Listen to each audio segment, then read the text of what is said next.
Good day, everyone. My name is Mbalenhle Mahlaba from Tax Consulting South Africa, and today we're going to be discussing quite a controversial and confusing topic, which is a two-pot system which came into effect on the 1st of September 2024.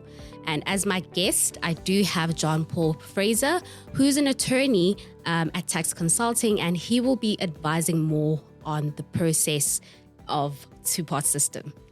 Thank you very much, Mbali. It is an absolute pleasure to be here. I really look forward to some of the questions I'm going to be asked and hopefully cover comprehensively. As you said, it is a very controversial topic. I'm getting a lot of questions and a lot of concerns, primarily for expats, on how this really affects what we obviously refer to as your life savings, that being a very important part of your investment portfolio. A lot of us spend most of our lives accruing this kind of money, and where there is any risk or concern involved in it, obviously there's going to be a lot of interest around it. So hopefully we make this interesting, and for those who are unsure about this topic, I look forward to provides clarity. 100% of Bali. Thank you. Yeah, sure. So in short, John-Paul, what would you say are the critical changes that came with this two-pot system? Well, I think a starting point is really to go from point one, which is in terms of legislature's intention behind this kind of amendment to an incredibly drastic area of not just tax law, but retirement law, in South Africa. It's the first time we've seen something like this in terms of amendments. So the 2 points that really underpinned these amendments was, firstly, the legislature noticed that a lot of South Africans currently going through financial distress opted for things such as resigning from their employment, which is quite a concern considering our high unemployment rate at the moment, to access their full retirement funds, which the problem with that obviously being that when you get your retirement, you don't really have anything saved. So you're at the age of past retirement age, so you can't work anymore, and then you don't have any savings available to provide for yourself and your family when it's actually most needed. So the first leg is to provide for immediate access to a portion of your retirement funds. Okay. And the second drastic change is I'll get to the pots shortly, I'm sure, but in terms of one of the pots, they call it the retirement component. This specifically is locked in until retirement. So where they do provide some relief for the immediate term where you are in financial distress, they also make provision for an untouchable portion of your retirement fund until you reach that retirement age. So that is definitely two of the critical changes. Another interesting one is it does give fund members a lot of discretion as to how they want to allocate their funds. So concepts such as intra-fund transfers is now a thing and it's tax-free. So you can allocate them between your pots or components in your retirement funds. But a lot of discretion and freedom now for retirement fund members as to how they want to use their funds. Okay, so you did touch a bit on the pots, the savings, the retirements. Can you at least maybe expand a little bit on the different pots? 100% Mbali. Essentially, with this new law coming into effect, what can complicate it or make everyone a little bit confused is you currently have a retirement savings component at the end of August, which is now called your vested pot. That is essentially all the money that you have accrued up until the end of August 2024 in your retirement. That would be essentially in your vested pot. With the new amendment coming into effect, they have made provision for an additional 2 pots or components, they are called. I'll use that term interchangeably in this interview or podcast, but essentially the new introduction of what's called a savings pot, which addresses that immediate access to funds for South Africans who need it, and secondly, the retirement pot, which is that locked-in amount of funds that you are only able to access upon retirement. In terms of the practical, funding of your savings pot and your retirement pot, going forward from 1 September 2024, 1/3 of all your contributions to your retirement funds will automatically fall into this new savings pot. And 2/3 of your contributions to your retirement funds will automatically be allocated to your retirement pot. That means your vested pot, which will currently sit almost static, will not receive any further contributions. So that's why there is an anomaly in terms of what's called the 2-pot system, because there's actually 3 pots. In terms of how it is essentially going to work going forward, which maybe I'll touch on a bit later, But what's important to note is at the outset of this law coming into effect, what they call is seeding capital was transferred automatically from your vested pot to your savings pot. And that was on an amount of 10% or 30,000 Rand, whichever was the lesser. So if you have 100,000 Rand at the end of August in your retirement savings, 10% or 30,000 of that amount, whichever is the lesser, which would be 10% in this case, so 10,000 Rand, would go into your savings pot automatically as a seeding capital, as I said. So those are the drastic changes and the breakdown of the three pots in general. Okay. No, that's quite interesting. Now, I know with a lot of South African expatriates to retrieve any retirement annuities, there is a 3-year lockup rule that you have to wait for before you can actually do so. What does this mean now for people considering the two-pot? Do they need to wait the 3 years to encash of that savings pot? How does it work? Very, very topical question. Like I said, this is going to be a lot of interest to those expats abroad, very far away from their retirement funds, So good question, Mbalenhle. And essentially, the good news for expats is, well, there's a couple of things that are good news for expats, but the first one being that the legislature has continued to recognize what we call the non-residency requirements. So where your vested pot, an important thing to note, as your vested pot will continue to operate under those rules. So the 3-year lock-in rule still applies to that pot. And a lot of expats are concerned about how does it work and does it apply to your retirement pot and your savings pot. So I will distinguish between the savings pot and retirement pot. But in terms of the 3-year lock-in rule, where you can prove that you have formally ceased your tax residency for a period of 3 years and that period has been uninterrupted, you are eligible for an early withdrawal of your retirement pot as well. And this is applicable to all forms of retirement vehicles. So where you can prove that you've got your formal notice from SARS confirming non-residency, you can extract 100% of your retirement pot. So that is good news to expats. Obviously, they're not limited and not being able to make an early withdrawal.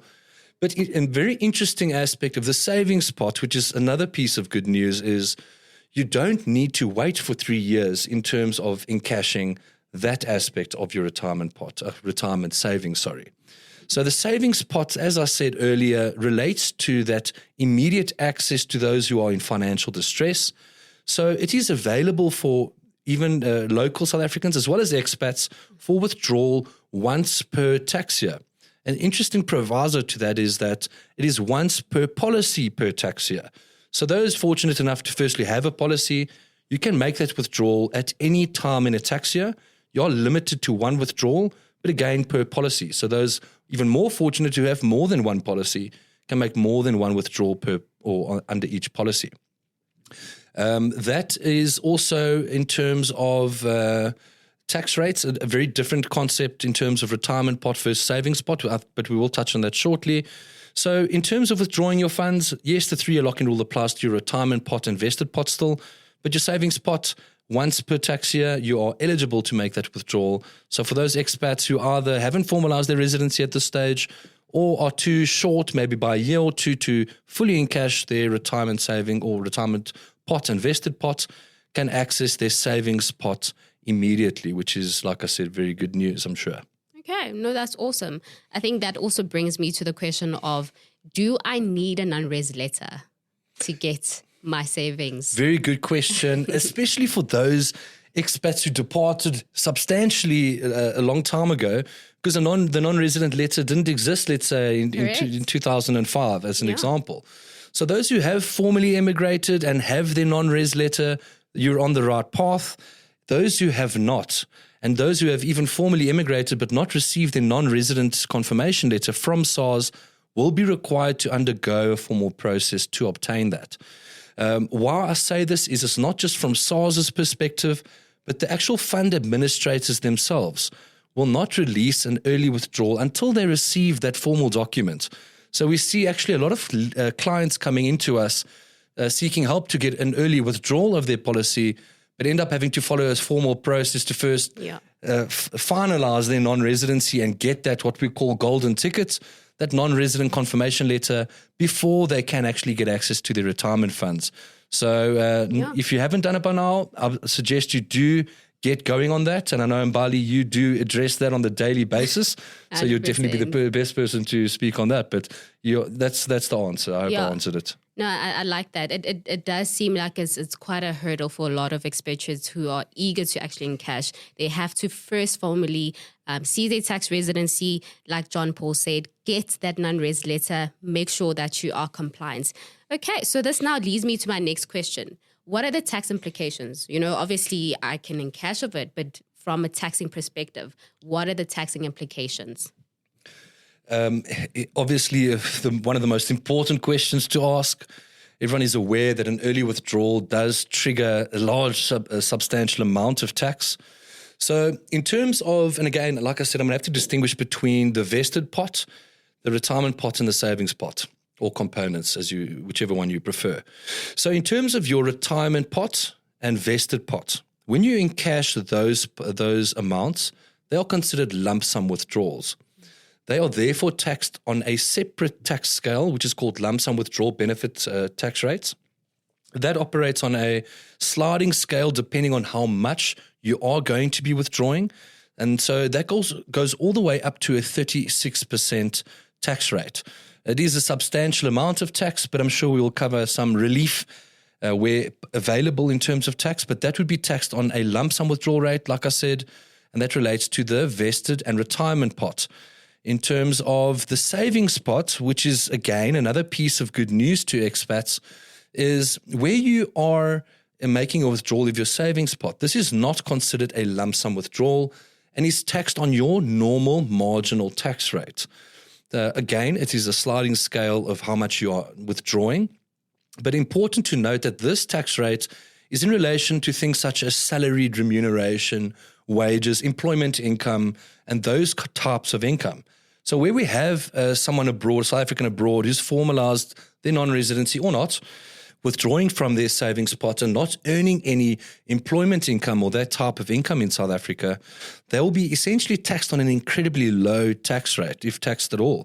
So where it's really beneficial for someone, for example, if they've just left South Africa, to consider making a withdrawal under their savings pot in the following tax year where they aren't earning any remuneration in the form that would trigger their more marginal income tax rate.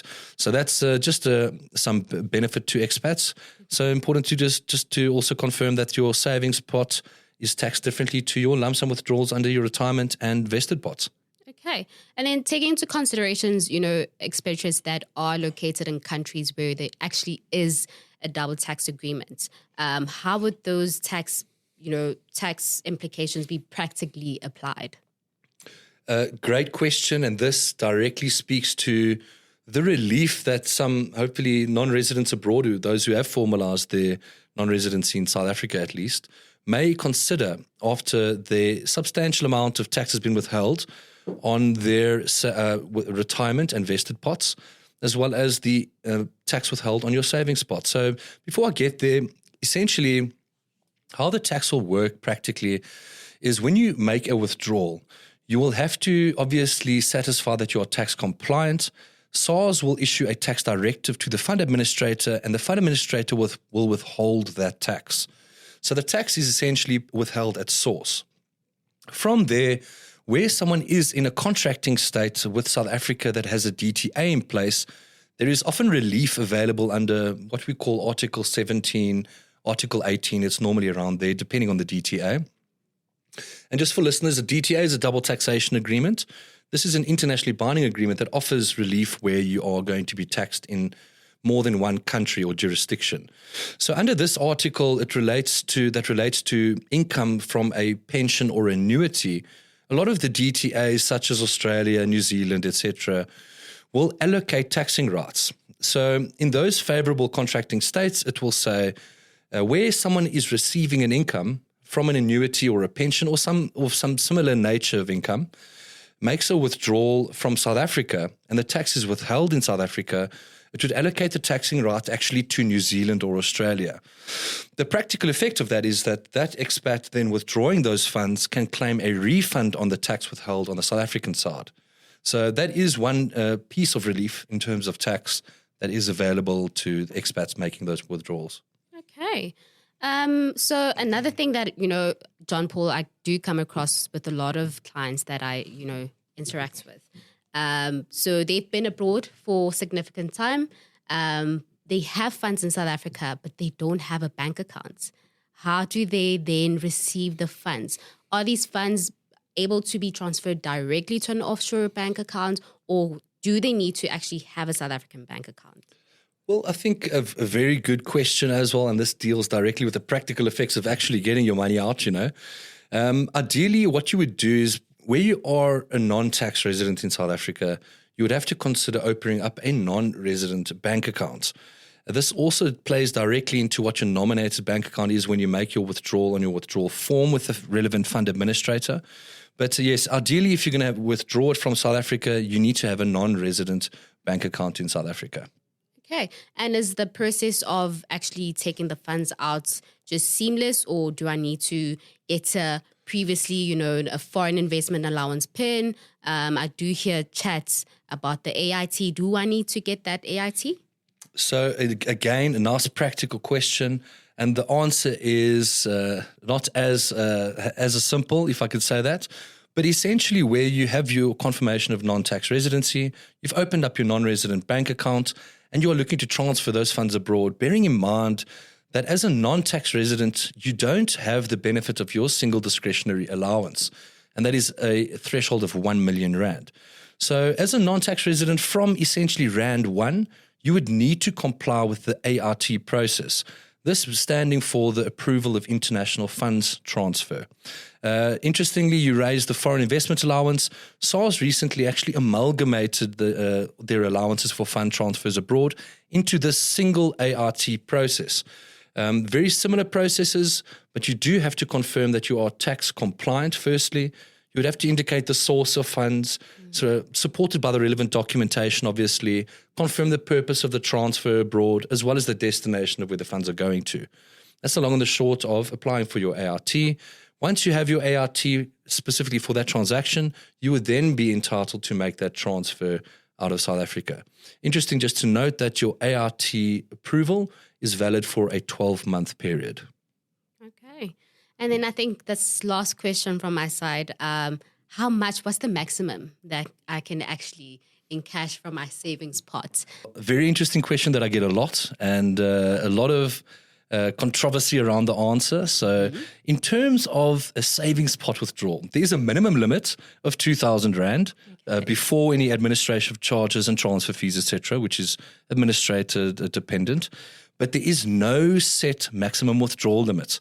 So that is incredibly a good thing to know. So those looking to make withdrawals from their savings pot, I'm sure you won't be too worried about the minimum withdrawal limit. I think everyone's worried about the maximum withdrawal limit, which there is currently no maximum withdrawal limit amount. So that's something just great to know, especially considering those expats who can't fully encash their policies. Once per year, you may make those withdrawals. Okay, no, awesome. Well, thank you so much to everyone for joining our podcast. That is it. Thank you so much, John-Paul, for providing clarity on such a crucial topic. But we do hope that this was very informative, and we hopefully will have a second part. Thank you very much, Mbalenhle. It was a pleasure being here.